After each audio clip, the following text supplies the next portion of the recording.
বান বিধ্বস্ত নেপালী খুঁটিত বান পৰিস্থিতিৰ বুজ ল'লে কেন্দ্ৰীয় মন্ত্ৰী জে.পি. নড্ডাই ট্ৰেক্টৰে মুখ্যমন্ত্ৰীৰ সৈতে বান বিধ্বস্ত অঞ্চল পৰিদৰ্শন কৰিলে কেন্দ্ৰীয় মন্ত্ৰীগৰাকীয়ে। কেন্দ্ৰীয় চৰকাৰে সকলো ধৰণৰ সহায় সহযোগিতা কৰিবলৈ আশ্বাস প্ৰদান কৰিলে জে.পি. নড্ডাই। নিশাৰ মুখলধাৰ বৰষুণত গুৱাহাটীৰ বিভিন্ন প্ৰান্তত কৃত্ৰিম বান, ৰুক্মিণীগাঁও, ৱায়াৰলেছ, হাতীগাঁও ৰাজপথৰ লগতে অলিয়ে গলিয়ে একাঠু পৰ্যন্ত পানী। ৰুক্মিণীগাঁৱৰ ব্যস্ত ৰাজপথত চলিল SDR-4 নাও। বানৰ বাবে দুৰ্ভোগ ভুগিছে সমগ্ৰ অঞ্চলখন। মুখলধাৰ বৰষুণৰ বাবে কাৰ্বি পাহাৰৰ পৰা নামি অহা পানীৰ ঢলে প্লাবিত কৰিছে কলিয়াবৰৰ ডিজু ভেলী চাহ বাগিচা। গহপুৰৰ খাটৰবাৰী অঞ্চলৰ ব্ৰহ্মাজান নৈৰ ভগ্ন মথাৰে সোমাইছে হুৰাহুৰে পানী, প্লাবিত হৈছে বিস্তীৰ্ণ অঞ্চল। গহপুৰত ব্ৰহ্মাজান, চেঁচা আৰু চট্ৰং নৈ ঠায়ে ঠায়ে লৈছে ভয়ংকৰ ৰূপ। বান বিভীষিকাৰ মাজতে ৰাজ্যৰ বজাৰত দাম বৃদ্ধিৰ জুই। গুৱাহাটীত হাফ চেঞ্চুৰী কোবালে প্ৰতি কেজি পিঁয়াজৰ দামে। প্ৰতি কিলো চাউলৰ দাম 10ৰ পৰা 20 টকাকৈ বৃদ্ধি। শাক পাচলিৰ দামো হৈ পৰিছে আকাশলংঘী। ইচ্ছা অনুসৰি দাম বৃদ্ধি কৰিছে একাংশ অসাধু ব্যৱসায়ীয়ে। বজাৰত নিয়ন্ত্ৰণ নাই বিয়াগুম যোগান বিভাগ। কমনৱেলথ গেমছত পদক জয় কৰি স্বদেশত লাভলীনা বৰগোহাঁই। আকণ্ঠ সমৰ্থনৰ বাবে দেশবাসীক ধন্যবাদ জ্ঞাপন কৰিলে লাভলীনাই। আজি অসমত উপস্থিত হৈ বন্যাত্ৰৰ কাষলৈ যাব লাভলীনা। দেশবাসীক অসমৰ বানপীড়িত ৰাইজক সহায় কৰাৰ আহ্বান তাৰকা বক্সাৰ পৰা। হেডলাইন্স আগবঢ়াইছে সানৰাইজ চিকেন কাৰী মছলা, ৰন্ধা কৰি তোলে স্পেচিয়েল।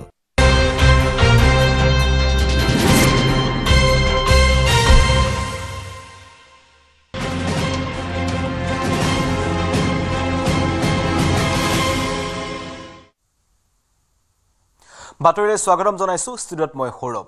বান বিধ্বস্ত নেপালী খুঁটিত বান পৰিস্থিতিৰ বুজ ল'লে কেন্দ্ৰীয় মন্ত্ৰী জে.পি. নড্ডাই। ট্ৰেক্টৰেৰে মুখ্যমন্ত্ৰীৰ সৈতে বান বিধ্বস্ত অঞ্চল পৰিদৰ্শন কৰিলে কেন্দ্ৰীয় মন্ত্ৰীগৰাকীয়ে। কেন্দ্ৰীয় চৰকাৰে সকলো ধৰণৰ সহায় সহযোগিতা কৰিব বুলি আশ্বাস প্ৰদান কৰিলে কেন্দ্ৰীয় মন্ত্ৰীগৰাকীয়ে। প্ৰলয়ংকাৰী বানে অকল্পনীয় ক্ষতি কৰিলে বুলি মন্তব্য কৰিলে কেন্দ্ৰীয় মন্ত্ৰীগৰাকীয়ে। নাগালেণ্ডৰ মনৰ পৰা অহা নদীয়ে বিপদত পেলালে সমগ্ৰ গাঁওসমূহক। এই বিপদৰ সময়ত কেন্দ্ৰীয় চৰকাৰৰ বানপীড়িতৰ লগত আছে বুলি মত প্ৰকাশ কৰিলে জে.পি. নড্ডাই। কেন্দ্ৰীয় চৰকাৰে সকলো সহায় সহযোগিতা আগবঢ়াব বুলি সংবাদ মাধ্যমক মন্তব্য কৰিলে কেন্দ্ৰীয় মন্ত্ৰীগৰাকী।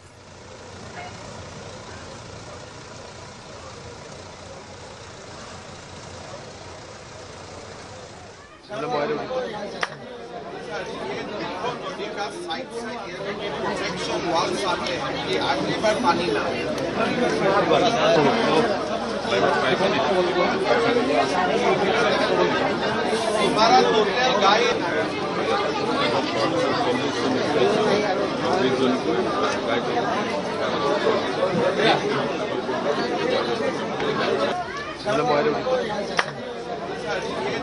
नदी का साइड से प्रोटेक्शन वॉल आते हैं कि अगली बार पानी ना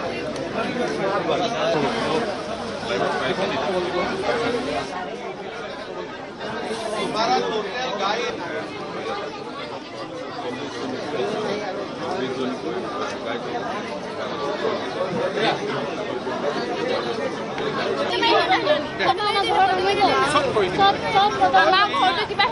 যাৰ ঘৰ ভাঙিছে, কিতা কৈছে, গৰু গৈছে, মই চব সহায় কৰি দিম। তহঁতি কোনো চিন্তাই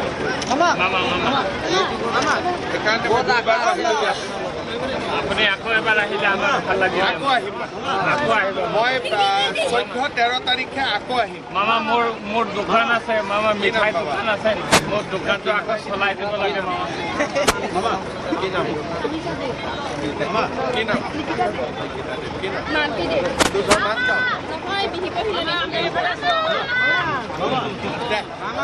আকৌ আহিম দেই। মামা কামটো সোনকালে কৰি দিব। यहाँ नेपाली कोठी में आने का मौका मिला। मुख्यमंत्री जी के साथ मैं देख रहा हूँ कि कितना नुकसान ये बाढ़ के कारण, फ्लड के कारण, जो मौन के तरफ से जो नदी आ रही है उसके माध्यम से यहाँ गांव के गांव तकलीफ़ में पड़ गए। बहुत ज़्यादा नुकसान हुआ है। नुकसान माल का भी हुआ है, मवेशी का भी हुआ है। बहुत बड़ी संख्या में लोगों को संपत्ति का भी बहुत नुकसान हुआ है। इस दुख भरी घड़ी में हम सब आपके साथ हैं, भारत सरकार आपके साथ है। माननीय प्रधानमंत्री श्री नरेंद्र मोदी जी ने मुझे यहाँ जायज़ा लेने के लिए भेजा है। मैंने यहाँ सारी स्थितियों का हेमंत विश्व शर्मा डांगोरिया जी के साथ इसकी चर्चा की है। शाम को बैठ कर के आगे किस तरीके से योजना बन रही है उसके बारे में चर्चा करेंगे। मैं इतना ज़रूर कहना चाहता हूँ कि मुख्यमंत्री जी ने रिलीफ का काम जो बचाव के दृष्टि से आवश्यक है उसके लिए बहुत तत्परता से और प्रोएक्टिव होकर समय को ध्यान में रखते हुए पूरी तीव्र गति से यहाँ राहत पहुँचाने का काम किया है और राहत का कार्य बहुत तीव्र गति से चल रहा है। नुकसान इतना हुआ है कि इसमें समय लगेगा, लेकिन मैं आपको प्रधानमंत्री मोदी जी की तरफ से ये विश्वास दिलाना चाहता हूँ कि कोई भी कमी भारत सरकार की ओर से नहीं रहेगी, चाहे वो आर्थिक मदद की बात हो, चाहे वो बसाने की बात हो, चाहे वो मुआवजे की बात हो, चाहे वो माल मवेशी के जो नुकसान हुआ है उसकी भरपाई की बात हो। सब कुछ पूरी तरीके से आप तक पहुंचेगा और फिर मैं कहूंगा कि आपके साथ दुख भरी घड़ी में हम सब खड़े हैं। हेमंत दा सारी चीज़ों की चिंता कर रहे हैं और करेंगे। आर्थिक दृष्टि से ये भी प्रदेश सरकार के संसाधन लगा रहे हैं, लेकिन केंद्र की तरफ से भी कोई कमी नहीं रहेगी, इस बात का मैं आपको विश्वास दिलाता हूँ। শ্ৰী নাড্ডা ডাঙৰীয়াই এই গোটেই অঞ্চলটো নিজ চকুৰে চাইছে। প্ৰধানমন্ত্ৰী ডাঙৰীয়াই তেখেতক পঠিয়াইছে আৰু তেখেতে নিজ চকুৰে বানাক্ৰান্ত ৰাইজৰ দুৰ্দশা দেখিছে আৰু মই নিশ্চিত যে তেখেতে প্ৰধানমন্ত্ৰীক গোটেই কথাখিনি ক'ব আৰু আমি এই দুৰ্ভগীয়া ৰাইজক সহায় কৰিব পাৰিম। Breaking news. মুখ্যমন্ত্ৰীৰ উজনিৰ ভ্ৰমণৰ সময় এদিনলৈ বৃদ্ধি। পূৰ্বৰ সূচী সলনি কৰি এদিনলৈ উজনি ভ্ৰমণ বৃদ্ধি কৰা হৈছে মুখ্যমন্ত্ৰীৰ। আজি মুখ্যমন্ত্ৰী গুৱাহাটীলৈ উভতি যোৱাৰ কথা আছিল। আজি পুনৰ বান বিধ্বস্ত এলেকা পৰিদৰ্শন কৰিব মুখ্যমন্ত্ৰী ডক্টৰ হিমন্ত বিশ্ব শৰ্মাই। জেপি নড্ডাৰ ভ্ৰমণৰ লগত সংগতি ৰাখি সময়সূচী সলনি কৰা হ'ল মুখ্যমন্ত্ৰীৰ। আজি নিশা ডিব্ৰুগড়তে কটাব মুখ্যমন্ত্ৰীগৰাকী।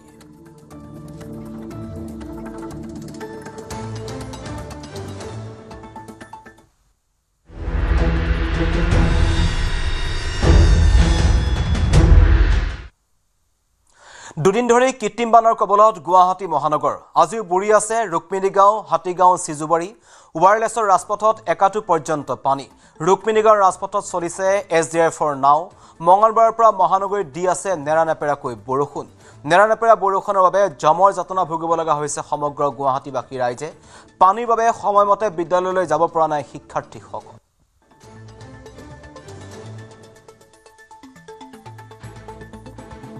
বানপানীৰ খবৰ আৰু গুৱাহাটী মহানগৰীত যিদৰে যোৱা নিশা অহা মুখলধাৰ বৰষুণ আৰু সেই বৰষুণ জাকৰ পিছতে গুৱাহাটী মহানগৰীৰ ঠায়ে ঠায়ে বিভীষিকাময় পৰিৱেশ।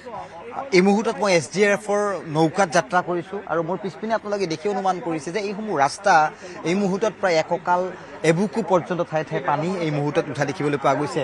দোকান পোহাৰ বন্ধ হৈ পৰিছে, স্কুল কলেজ বন্ধ হৈছে। গতিকে গুৱাহাটী মহানগৰীৰ আমি যি হাতীগাঁও কওঁ বা ৱায়াৰলেছ, বেলতলা, হাউকুচি, চানমাৰী, ৰুক্মিণীগাঁও ব্যতিক্ৰম নহয়। অনিল নগৰ, নবীন নগৰ ইতিমধ্যে বানপানীত ডুবি আছে। গতিকে তেনে মুহূৰ্তত গুৱাহাটী মহানগৰীত যে পানীৰ মাজত আজি ককবকীয়াবলগীয়া এটা পৰিৱেশ সূচনা হৈছে সেয়া কোনো নতুন কথা নহয়। কিন্তু এগৰাকী বাইদেউ আছে, তেওঁক মুহূৰ্তত ভিতৰৰ পৰা বাহিৰলৈকে লৈ SDFৰ নৌকাত লৈ অহা হৈছে। বাইদেউ, এই ধৰণৰ এটা পৰিৱেশৰ লগত অভ্যস্ত থাকে আপোনালোক? আমাৰ এতিয়া অভ্যাস হৈ গৈছে আৰু অভ্যাস হৈ গৈছে। যাৰ ফলত বৰষুণ আহিলে মানে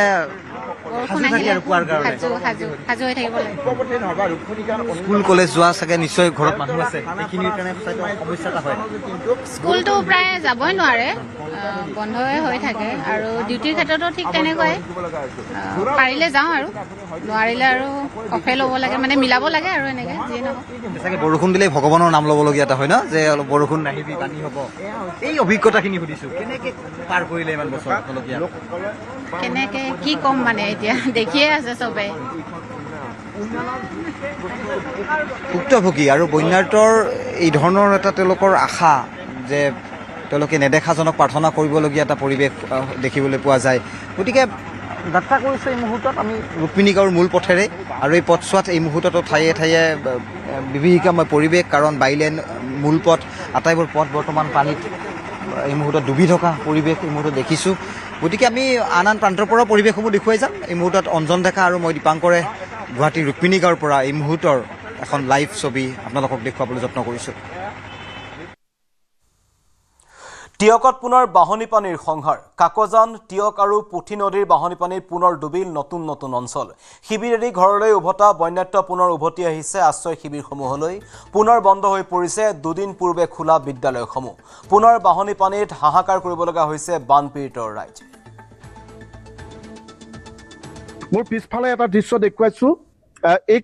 এইখন যি বিদ্যালয় দেখিছে এয়া হৈছে কাকজান মজলীয়া বিদ্যালয়, আৰু এই বিদ্যালয়খন ইতিমধ্যে যদিও বন্ধ ৰখা হৈছিল, শিক্ষকসকলক তেওঁলোকৰ বিদ্যালয়লৈ আহি থাকিবলৈ দিছিল, কিন্তু আজি পুনৰ বিদ্যালয়খন পানীত ডুবিছে, আৰু যাৰ কাৰণে শিক্ষক শিক্ষয়িত্ৰীসকল ৰাস্তাতে ৰৈ আছে। বাইদেউ, মই অকণমান আপোনাৰ ওচৰলৈ আহিছোঁ। এইকেইদিন আহি আছোঁ, আৰু এইকেইদিন স্কুল চাফ চাফাই কৰা হৈছিলে। আকৌ আজি মানে পানী উঠি গ'ল যে, এতিয়া স্কুলৰ ভিতৰত পানী এহাতমান ওপৰলৈকে উঠিছে, আৰু এতিয়াতো এইটো পথেৰে যাব নোৱাৰে। নোৱাৰি এতিয়াতো ৰাস্তাটো উঠিছে, এতিয়া এয়া কঁকাললৈকে পানী। এতিয়া সেইকাৰণে যাব পৰা নাই, আমি ৰাস্তাতে ৰৈ আছো। এতিয়াতো আৰু 10 তাৰিখৰ পৰা যিহেতু খোলাৰ কথা কৈছিলে, ছাত্ৰ ছাত্ৰী আহিব বুলি, পাৰিবনে? আমাৰ 8 তাৰিখৰ পৰা দিছে। 8 তাৰিখৰ পৰা দিছে। 6 তাৰিখ মানে শনিবাৰ পৰিছে, 7 তাৰিখ দেওবাৰ, আৰু সোমবাৰ 8 তাৰিখ। 8 তাৰিখৰ পৰা আমাৰ স্কুল হোৱা কথা আছিল, কিন্তু এইটো অৱস্থাত আমাৰ স্কুল কেনেকৈ বহোৱাম? পানীটো আহি আছে। দুদিন এদিনৰ অন্তৰে আমাৰ পানী এতিয়ালৈকে 4বাৰ সোমাইছে। 4বাৰ সোমাইছে। আৰু এইসকল লোক চাওক, এইসকল লোকৰ ইতিমধ্যে বাসগৃহ পানী সোমাইছে, পুনৰ পানী সোমাইছে। মাত্ৰ কেইটামান দিনৰ আগতে তেওঁলোকৰ ঘৰৰ পৰা আপোনালোকৰ আকৌ ঘৰ ডুবিলে। আমাৰ ঘৰ ডুবি গোটেই ঘৰৰ একদম বিচনাৰ ওপৰত পানী। তাৰপিছতে ল'ৰা মই বিচনাৰ ওপৰত মানে চোফাৰ দি পিনি শুৱাই থৈছোঁ। ৰাতি 1:30 বজাত পুৰা পানী সোমাই গৈছে। চাই আহিব পাৰে আমাৰ ভিতৰত গোটেই এতিয়াও পানী, কিন্তু আমি একো সুবিধাই নাই পোৱা, একোৱে নাই পোৱা। আমি ৰিলিফ বুলিবলৈও নাই পোৱা। পইচা পাতি ফালৰ পৰা এতিয়া 15,000 চবৰে সোমাইছে, কিন্তু আমাৰ নাই সোমোৱা। আমি নাপাওঁ বোলে। কেইবাৰ সোমালে এতিয়ালৈকে পানী? এতিয়া 4 নম্বৰ সোমালে। যেইবাৰ মানে হেৰি হয় সেইবাৰ সোমাই, আৰু চবতকে আগত আমাৰ এডোখৰতে সোমাই পানী, কিন্তু আমি একোৱে নাপাওঁ সহায়।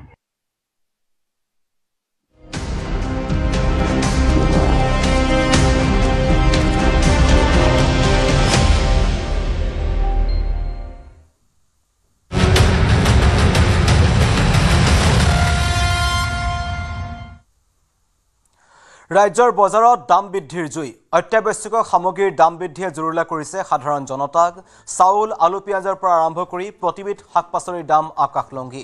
গুৱাহাটীত হাফ চেঞ্চুৰী কোবালে পিঁয়াজৰ দামে। প্ৰতি কিলো পিঁয়াজত 5 টকাকৈ বৃদ্ধি পাইছে। প্ৰতি কিলো চাউলৰ দাম 10ৰ পৰা 20 টকাকৈ বৃদ্ধি পাইছে। লগতে শাক পাচলিৰ দামো হৈ পৰিছে আকাশলংঘী। বজাৰত কোনো নিয়ন্ত্ৰণ নাই বিয়াগুম যোগান বিভাগটোৰ। ইচ্ছা অনুসৰি দাম বৃদ্ধি কৰিছে একাংশ অসাধু ব্যৱসায়ীয়ে। এটা চাইডে এফালে যদি বানত কক বকাবলগীয়া হৈছে উজনি অসমৰ ৰাইজ, আৰু তাৰ বিপৰীতে আনটো দিশে যদি চাই অত্যাধিক খাদ্য সামগ্ৰীৰ মূল্য বৃদ্ধিয়ে বিপাঙত পেলাইছে সৰ্বসাধাৰণ ৰাইজক। আৰু প্ৰত্যেকবিধ সামগ্ৰীৰ দাম 2 টকাৰ পৰা 20 টকালৈকে বৃদ্ধি হৈছে বিভিন্ন সামগ্ৰীৰ ভেদে। আৰু প্ৰত্যেকবিধ সামগ্ৰীয়ে দাম বৃদ্ধি হৈছে। আমি জানিব বিচাৰিম যে আচলতে কি কাৰণে এনেধৰণৰ দাম বৃদ্ধি হৈছে, কি সামগ্ৰী বিশেষকৈ আপুনি কওকচোন। চাউলৰ দাম কিমানকৈ বৃদ্ধি হৈছে প্ৰত্যেকবিধ চাউলৰ বিভিন্ন ব্ৰেণ্ডৰ? চাউলত 5 টকা 6 টকা বাঢ়িছে পাৰ কেজি, আৰু চেনিত 5 টকা বাঢ়িছে। চেনি এতিয়া চেনি কিলো কিমান হ'লগৈ? 55। আৰু চাউল যদি কয় আপোনাৰ কোনবিধ চাউলৰ কিমান দাম হৈছে? ৰামপালত আছে আপোনাৰ যোনটো 55 টকা আছিল, সেইটো 65 হৈছে। লাহে লাহে বাঢ়ি প্ৰায় 10 টকা বাঢ়িছে, মানে 2 মাহত 10 টকা বাঢ়িছে। এনেকুৱা চব চাউলৰ 10 টকা 5 টকা বাঢ়িছে। আৰু মিঠাতেলৰ কথা যদি সোধো, মিঠাতেল 5 টকা বাঢ়িছে। 5 টকা। এতিয়া মিঠাতেল কিনিলে 1 লিটাৰ বটলটোত বা পেকেটটোত কিমান দিব লাগিব? 195 হৈছে। আৰু দাইলৰ দাম কেনেকুৱা হৈছে? দালি 2 টকা মান বাঢ়িছে। দালি 2 টকা, অৰ্থাৎ দালি কিমান হ'লগৈ এতিয়া কিলো? এইটো মানে বেছি বাঢ়িলে দাম বঢ়াব লাগিব আমি সেই দামে ৰাখিছোঁ এতিয়া বৰ্তমান আৰু বাঢ়িলে আগতো বাঢ়িলে আৰু বঢ়াব লাগিব কিন্তু আচৰিত কথা যে পিঁয়াজটো হঠাৎ নাচিকৰ যিটো ৰঙা পিঁয়াজ আহে বা আৰু আমাৰ যিটো এটা বগা পিঁয়াজ আহে এই দুটাৰ দামটো খুব ফ্লাকচুৱেট হৈ আছে নাচিকৰ পিঁয়াজটোৰ দাম যথেষ্ট বৃদ্ধি পাইছে 45 পৰা 50 হৈছে ঠাই আপোনাৰ আমি এনেই 45 বেছি আছোঁ আৰু বগাটো আপোনাৰ 40 টকা পিঁয়াজৰ দাম কিমান দিন হ'ল বৃদ্ধি পোৱা হ'ল 20-25 দিন মানে মেইন কথাটো কি হৈছে যে আচলতে চাপ্লাইটো কমি গৈছে নেকি নে নে ফেঞ্চি বজাৰৰ পৰা আপোনালোকে যিটো মাল আনে বা অন্য জেগাৰ পৰা তাতে দাম বৃদ্ধি হৈছে নে কি হৈছে হয় চবেতো তাতে গৈ আছে বিক্ৰী গৈ আছে ফেঞ্চি দাম সেইটো গৈ আছে ইয়াৰ দাম বঢ়াইছে আৰু কি দাম বৃদ্ধি পাইছে সামগ্ৰী যদি আমি কওঁ যে অত্যাৱশ্যকীয় সামগ্ৰীৰ ক্ষেত্ৰত বুট লোকেল বুটৰ দাম বাঢ়িছে 8 টকা 10 টকা পাৰ কেজি বাঢ়িছে পাৰ কিলো এতিয়া বুট কিনিবলৈ গ'লে কিমান দিব লাগিব 90 টকা হৈছে আৰু দালি ডাঙৰ চাইজৰ দালিটো 80 টকা এই দামে আছে কমনৱেলথ গেমছত পদক জয় কৰি স্বদেশত লাভলীনা বৰগোহাঁই আকুণ্ঠ সমৰ্থনৰ বাবে দেশবাসীক ধন্যবাদ জ্ঞাপন কৰিলে অসম কন্যা লাভলীনাই আজি অসমত উপস্থিত হ'ব গ্লাছগো কমনৱেলথৰ ৰূপৰ পদক বিজয়ী বক্সাৰগৰাকী অসমলৈ আহিয়ে বন্যাত্ৰৰ কাষলৈ যাব লাভলীনা বৰগোহাঁই বন্যাত্ৰক সাহায্য প্ৰদানৰ বাবে যাব বক্সাৰগৰাকী গ্লাছগোত থকাৰ সময়তেই অসমৰ বান বিভীষিকাৰ খবৰ প্ৰায় ব্যৰ্থিত হৈছিল লাভলীনা দেশবাসীক অসমৰ বানপীড়িত ৰাজ্যক সহায় কৰাৰ আহ্বান জনালে তাৰকা বক্সাৰগৰাকী আছে আজি গৈ আছোঁ অসম আৰু অসমত যোৱাটো প্ৰথম এইটোৱেই মাইণ্ডত আছে যে মই যাব পাৰোঁ খবৰ অলপ হ'লেও নিজৰ ফালৰ পৰা ল'ব পাৰোঁ মই জানো মই গ'লে এনেও একো নহয় বাট নিজৰ এটা যে নাই নিজৰ মানুহখিনি এইটো অৱস্থাত আছে তো নিশ্চয় মই চিন্তা কৰিছোঁ যাতে মই আহোঁ আৰু সকলোৰে খবৰ ল'ব পাৰোঁ বাকী ডিষ্ট্ৰিক্ট মানে য'ত আমাৰ বানৰ যোনটো প্ৰভাৱ পৰিছে তাতে যোৱাৰ মই ভাবিছোঁ এনেকৈ নহয় যাতে মই কিবা মেডেল লৈ আহিছোঁ বুলি নহয় যে মই নিজৰ মানুহখিনিক মাত্ৰ লগ কৰিবৰ কাৰণে যোৱাৰ নিশ্চয় মাত এষাৰ দিবৰ কাৰণে যাব বিচাৰিছোঁ এতিয়া এছিয়ান গেমছ আছে কমনৱেলথ গেমছতকৈ এছিয়ান গেমছ আমাৰ বেছি টাফ হয় চবেই জানে তো লাষ্ট টাইমো মোৰ চিলভাৰ মেডেল আছিলে তো যাতে সেইটোৱে গ'ল যাতে এবাৰ সেইটো কালাৰ চেঞ্জ কৰিব পাৰোঁ গ্লাছগোৰ ৰেষ্টুৰাত 30 বছৰে আছিল অসম্পূৰ্ণ ভাৰতৰ মানচিত্ৰ উত্তৰ পূব নথকা বিকৃত ভাৰতৰ মানচিত্ৰখন ৰেষ্টুৰাখনৰ লগতে আছে 30 বছৰত প্ৰথমবাৰলৈ ইয়াৰ বিৰোধিতা কৰিলে লাভলীনা বৰগোহাঁই লাভলীনাৰ প্ৰতিবাদৰ পাছতেই ক্ষমা খুজিলে ভুল শুধৰোৱাৰ প্ৰতিশ্ৰুতি ৰেষ্টুৰাখনৰ স্বদেশলৈ উভতি গ্লাছগোৰ ৰেষ্টুৰাৰ কাণ্ডক লৈ প্ৰতিক্ৰিয়া অসম কন্যা লাভলীনা বৰগোহাঁই জিকি অহাৰ পিছত যোনটো মানে চেলিব্ৰেশ্যনৰ কাৰণে যোৱা হৈছিলে তাত তো মোক এজনে আহি ক'লে যে আমাৰ ভাৰতৰ মেপখনত আমাৰ নৰ্থ ইষ্টখন নাই আমি ইয়াত কিয় খাবলৈ আহিলোঁ তেওঁলোকে এনেই আৰু জাষ্ট কথাটো কৈছে যে বেয়া লাগিছে আৰু দেখি পিনি তো মই প্ৰথমতে ইমান এটা ভবা নাছিলোঁ এই টিচু পেপাৰখনতনো কোনে ইমান গুৰুত্ব দিয়ে এনেই মিষ্টেক হ'ব পাৰে তাৰ পৰা মই বাহিৰত গ'লোঁ লবিত যেতিয়া গৈ দেখিলোঁ তাত মানে যে তেওঁলোকৰ যোনটো লগো হয় লগোটোতে বহুত ডাঙৰকৈ বনোৱা আছে কিন্তু তাত আমাৰ নৰ্থ ইষ্টৰ মেপখন নাই মোৰ বেয়া লাগিলে আৰু ভিতৰত তেওঁলোকে পুৰা চেলিব্ৰেট কৰি আছে মই মাইকত কোনোবাই এনাউন্স কৰি আছে তো মই অকণমান দেৰিৰ কাৰণে ৰিকুৱেষ্ট কৰিলোঁ মই কথা এটা ক'ব বিচাৰিছোঁ আৰু মই বহুত পলাইটলি ক'লোঁ কাৰণ মুহূৰ্তটো এনেকুৱা আছিলে তাত খং দেখাই বা ৰিয়েক্ট কৰি একো মই জানো সেইটোৰ সদায় নিগেটিভে ইম্পেক্ট কৰিব চ' মই তেওঁলোকক পলাইটলি ক'লোঁ যে এইটো মোৰ বেয়া লাগিছে আমাৰ বেয়া লাগিছে নিশ্চয় ক'ব লাগে মই ভাবোঁ আৰু আমাৰ নিজৰ নৰ্থ ইষ্টখনেই নাই সেইটো এটা মানে আমাৰ কাৰণে বহুত ডাঙৰ কথা তেওঁলোকৰ কাৰণে একেবাৰে সৰু কথা হ'ব পাৰে সেইটো আৰু ইমান বছৰৰ পৰা 30 বছৰৰ ওপৰত হৈ গ'ল বোলে ৰেষ্টুৰেণ্টখন তেনেকেই চলি আছে আৰু সকলো ইণ্ডিয়ান মানুহেই তাত আহে বহুতে আমাক ছাপোৰ্ট কৰিছে তো তেওঁলোকক মই ৰিকুৱেষ্ট কৰিলোঁ তেওঁলোকে ক'লে তেওঁলোকে প্ৰথমতেতো কৈছে সেইটো নোৱাৰি কৰিব বা এনেকৈ দেখাই আছিলে কিন্তু পিছত কৈছে নাই আমি গুৰুত্ব দিম আমি যাতে চেঞ্জ কৰিম চৰিও ক'লে সকলোৱে বেয়া পাইছে প্ৰতিজন নৰ্থ ইষ্টৰ মানুহে বেয়া পাইছে তো তাৰ পিছত সেইটো একশ্যনো ল'লে আৰু ইণ্ডিয়ান এম্বেচিডিও তাৰ ওপৰত একশ্যন লৈছে নেৰানেপেৰা বৰষুণৰ ফলত কলিয়াবৰৰ বুঢ়া পাহাৰত ভূমিস্খলনৰ ঘটনা পাহাৰৰ প্ৰকাণ্ড শিল গছ মাটি খহি বন্ধ হৈ পৰিছে ৰাষ্ট্ৰীয় ঘাইপথ পুৱতি নিশা 2 বজাৰ পৰা বন্ধ হৈ আছে 715 নম্বৰ ৰাষ্ট্ৰীয় ঘাইপথটো ৰাজপথত আবদ্ধ হৈ পৰিছে শ যান বাহন উজনি নামনিৰ মাজত প্ৰায় যাতায়াত বন্ধ হৈ পৰিছে ৰাজপথত বাহনৰ দীঘলীয়া শাৰী দেখিবলৈ পোৱা গৈছে একক পথ হিচাপে সৰু সৰু বাহনসমূহ চলাচলৰ ব্যৱস্থা কৰিছে প্ৰশাসন ৰাতি অনুমানিক 3টামান বজাত এই বুঢ়া পাহাৰ ফাৰ্ষ্ট মানে ষ্টাৰ্টিং পইণ্টতে পাহাৰটোৰ এটা প্ৰকাণ্ড শিল ওপৰৰ পৰা পাহাৰৰ পৰা নেৰানেপেৰা বৰষুণৰ কাৰণে পাহাৰৰ পৰা খহি পৰে তাৰ ফলত যান জঁট হয় আৰু আমি পুলিচ প্ৰশাসন ফৰেষ্ট বিভাগ আৰু national highway PWD national highway গোটেই ষ্টাফ ইয়াতে আহি যাওঁ অহাৰ লগে লগে যোগাযোগ কৰাৰ পিছত JCB আমি আনি মোকলাই দিওঁ ৰাস্তাটো ওৱান ৱে হৈ আছে এতিয়াও সেইটোৱে আৰু বহুতো গাড়ী লাইন লাগি আছে বহুত লাইন লাগি আছে কিন্তু এতিয়া মুকলি হৈছে গাড়ী এক সাইড মুকলি হৈছে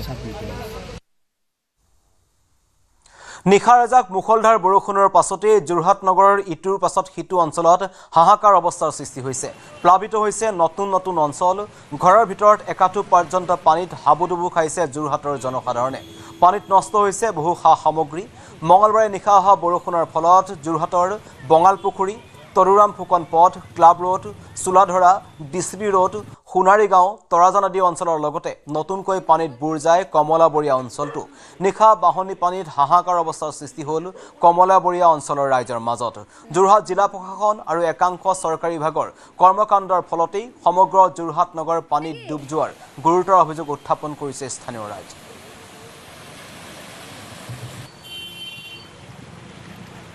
দুৰ্ভাগ্যজনক গোটেই কথাটো আচলতে এই পানীটো আচলতে তৰাজান যিটো জান আছিল সেই জানেদি এই পানীটো ওলাই যায় বৰষুণৰ পানীটো আৰু এটা খুব অবিবেচক এটা কাম কৰিলে আমাৰ PWD ডিপাৰ্টমেণ্ট তাত এটা জলাশয় আছিল এটা ডাঙৰ জলাশয় এইটো আচলতে সেই জলাশয়টো কি কৰিলে PWD ডিপাৰ্টমেণ্টে এইটো ডাম্পিং গ্ৰাউণ্ড কৰিলে যেতিয়া চিনামৰা অভাৰব্ৰিজখন হ'ল নাইবা আমাৰ এইটো ইণ্টিগ্ৰেটেড DC কম্পাউণ্ড যিটো কৰিবলৈ গৈ আছে এইবিলাক কৰিবলৈ যাওঁতে তেওঁলোকে কি কৰিলে তাতে গোটেই যিমান মানে বোকা মাটিৰ পৰা আদি কৰি সকলোবিলাক আনি তাতে সেই জলাশয়টো পুতি পেলালে আৰু যিটো আচলতে সম্পূৰ্ণ এটা ইলিগেল কথা এটা জলাশয় যেতিয়ালৈকে ক্লাছ চেঞ্জ নহয় তাৰ মাটিৰ সেইটো আপুনি তাত মাটি ফিল আপ কৰি জলাশয়টো নাইকিয়া কৰি দিব নোৱাৰে প্ৰাকৃতিক এটা জলাশয় কিন্তু এইটো সম্পূৰ্ণ PWD ডিপাৰ্টমেণ্টৰ ভুলৰ কাৰণে আজি এইটো পৰ্যায় পাইছে ইয়াতে আজি যে মানুহখিনি কষ্টত আছে আপুনি যদি সোধে ইয়াৰ আগতে কেতিয়াও এইটো পৰ্যায়ত পানী হোৱা নাই ইয়াতে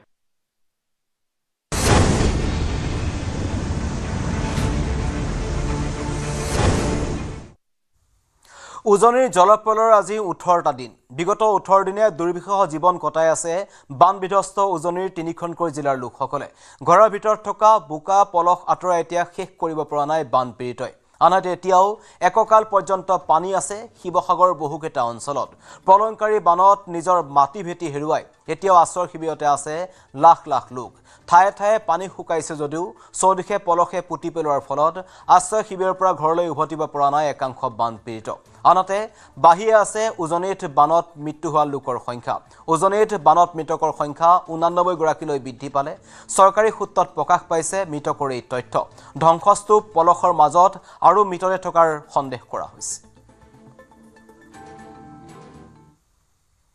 মৰিয়নিৰ চেলেঘাটত টিয়ক নদীৰ বাহনী পানীৰ তাণ্ডৱ দেখিবলৈ পোৱা গৈছে টিয়ক নদীৰ 5 সাইড চিগিল মথাউৰি চিগা মথাউৰিৰে হুৰাহুৰে সোমাইছে বাহনী পানী জলমগ্ন হৈ পৰিছে লাহিং মৌজাৰ লেফেৰা খনিকৰ গাখীৰ খোৱা কোমলদয়াকে ধৰি কেবাখনো গাঁও নিশা পথৰ ওপৰত আশ্ৰয় গ্ৰহণ কৰিছে লেফেৰা গাঁওবাসীয়ে জিলা প্ৰশাসনৰ ফালৰ পৰা কোনো ধৰণৰ সাহায্য নোপোৱাৰ অভিযোগ সমগ্ৰ গাঁওবাসী মই বৰ্তমান উপস্থিত আছোঁ মৰিয়নি সমষ্টিৰ চেলেংহাট লেফেৰা গাঁৱত আৰু বৰ্তমান লেফেৰা গাঁৱৰ যি আচলতে বৰ্তমান পৰিৱেশটো মই প্ৰথমতে দেখুৱাই ল'ব বিচাৰিছোঁ যে টিয়ক নৈ বাহনী পানীয়ে কি দুৰ্যোগৰ অৱস্থা কৰিছে যিহেতু কালি নিশাৰ পৰা হঠাতে পুনৰ টিয়ক নৈ পানী বাঢ়িছে আৰু যাৰ ফলত এতিয়া গাঁওবাসীৰ যি দুৰ্যোগ আচলতে মই প্ৰথমতে দেখুৱাইছোঁ যে পানীত তেওঁলোকৰ বৰ্তমান এতিয়া তেওঁলোক ককবকাই থাকিবলগীয়া হৈছে বা পানীত এনেদৰে তেওঁলোক আবদ্ধ হৈ থাকিবলগীয়া হৈছে আৰু যিহেতু কালি প্ৰশাসনৰ লোক আহিছিল ইয়ালৈ আৰু প্ৰশাসনৰ লোকে তেওঁলোকক আশ্ৰয় শিবিৰ বনাবৰ কাৰণে তেওঁলোকক কৈছিল আৰু সেইবাবে তেওঁলোকে কাষতে গাঁওখনৰ কাষতে আশ্ৰয় শিবিৰ তেওঁলোকে নিৰ্মাণ কৰি কালি গোটেই নিশাটো তেওঁলোকে আশ্ৰয় শিবিৰত বাস কৰিলে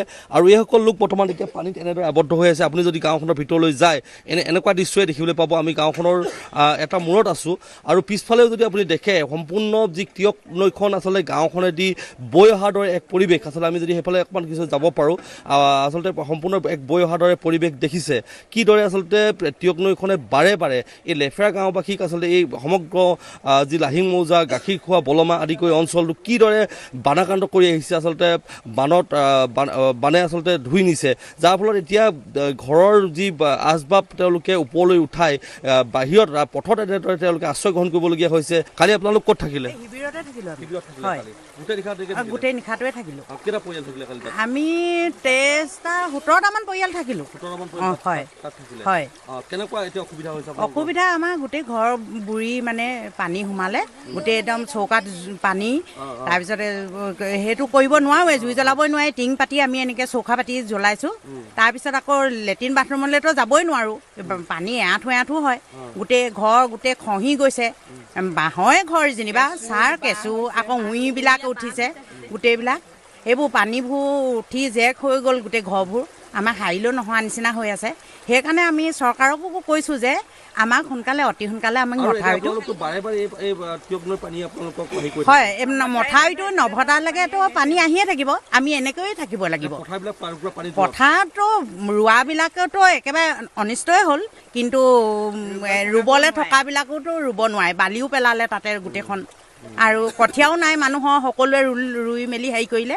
সেইটো কাৰণে তাৰমানে আমি ভাবিছোঁ যে অসম চৰকাৰক সেইটোৱে কৈছোঁ যে আমাক বান্ধটো সোনকালে বান্ধি দিলে আমি উপকৃত হ'ব পাৰিম। টিয়ক নৈ আচলতে কেইবাটা জেগাতো ছিগি আছে, বান্ধ ভাগি আছে, আজি 20 দিন হৈ গ'ল।